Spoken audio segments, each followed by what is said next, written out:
इस आदमी ने गलती से अपनी पत्नी की पीठ पर एक क्यूआर कोड देखा। उत्सुक होकर उसने अपना फोन उठाया और उसे स्कैन किया। उसे पता चला कि उसे देखने के लिए प्राइवेट पासवर्ड डालना होगा। इस अजीब बात ने उसे शक में डाल दिया। जाहिर है उसकी पत्नी बस एक विदेशी भाषा के स्कूल में टीचर थी। उसके पास ऐसी प्राइवेट सर्विस कैसे हो सकती है? सच्चाई जानने के लिए वो चुपचाप अपनी पत्नी का पीछा करते हुए लैंग्वेज स्कूल पहुंचा। दो आदमी खुद ही उसकी पत्नी को नमस्ते कहने आए। उन्होंने कहा कि वो बहुत देर से लाइन में इंतजार कर रहे थे। आज रात आखिरकार उनकी सर्विस का नंबर आया है। अपनी पत्नी के शर्मीले चेहरे को देखकर आदमी को और शक हुआ। तुरंत बाद दो नौजवान बातें कर रहे थे कि स्कूल की ग्रीन टी कितनी बढ़िया है। उन्हें उम्मीद नहीं थी कि बिजनेस इंग्लिश सीखने में न सिर्फ आराम मिलेगा बल्कि अजीब मजे भी मिलेंगे। ये सुनकर आदमी उलझन में पड़ गया। क्या ग्रीन टी का मतलब कुछ और था? जब वो ऑफिस के एरिया में गया तो उसे अंदर कुछ भी अजीब नहीं लगा। तभी उसकी पत्नी बाहर आई। आदमी ने मास्क पहना हुआ था इसलिए वो पहचाना नहीं गया। उसकी पत्नी ने पूछा कि क्या वो भी क्लास में एडमिशन लेने आया है? आदमी ने सीधे उसकी तरफ देखने की हिम्मत नहीं की और जल्दी से हाँ में सिर हिलाया। पत्नी ने एक कलीग को आदमी को संभालने के लिए बुलाया। आदमी की पत्नी ने हल्की सी मुस्कान दी जो मुश्किल से दिख रही थी। आदमी जब टीचिंग एरिया में गया तो उसने अंग्रेजी पढ़ने की आवाजें सुनी। ये एक नॉर्मल इंग्लिश ट्रेनिंग स्कूल जैसा ही लग रहा था। उसे लगा कि उसने गलती से अपनी पत्नी पर शक किया होगा। अगले ही पल कुछ खूबसूरत फीमेल टीचर्स काली स्टॉकिंग्स पहने हुए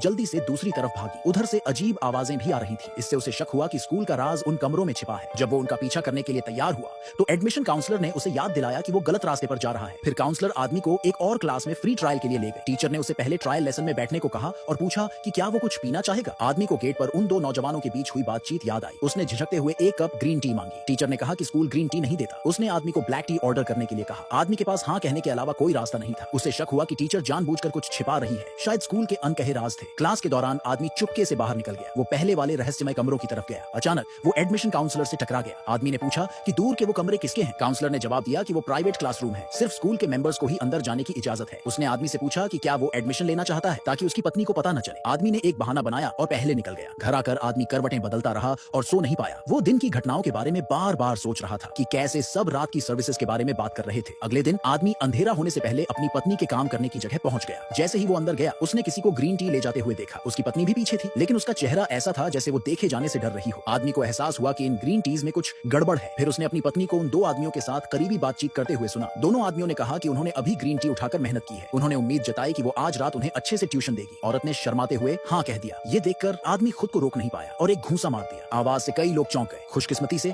आदमी समय पर छिप गया और पकड़ा नहीं गया। उसके बाद उसने फिर से उसी एडमिशन काउंसलर को ढूंढा जिसने पहले उसे अटेंड किया था। काउंसलर ने पूछा कि वो किस टीचर की क्लास में एडमिशन लेना चाहता है। बिना सोचे समझे उसने अपनी पत्नी की फोटो की तरफ इशारा किया। तभी असिस्टेंट ने काउंसलर को बताया कि कुछ और लोगों ने अभी ग्रीन टी ऑर्डर की है। आदमी ने भी एक कप ग्रीन टी ऑर्डर की। इस बार एडमिशन काउंसलर मान गई और उसे थोड़ी देर इंतजार करने को कहा। काउंसलर के जाने के बाद आदमी ने देखा कि उसकी पत्नी उन कमरों की तरफ जा रही है जो दिन में अजीब लग रहे थे। उसने तुरंत अंदर घुसकर सच्चाई जानने की कोशिश की। जब काउंसलर ने ये देखा तो उसने जल्दी से किसी को आदमी को रोकने के लिए भेजा लेकिन आदमी पहले ही दरवाजा खोल चुका था।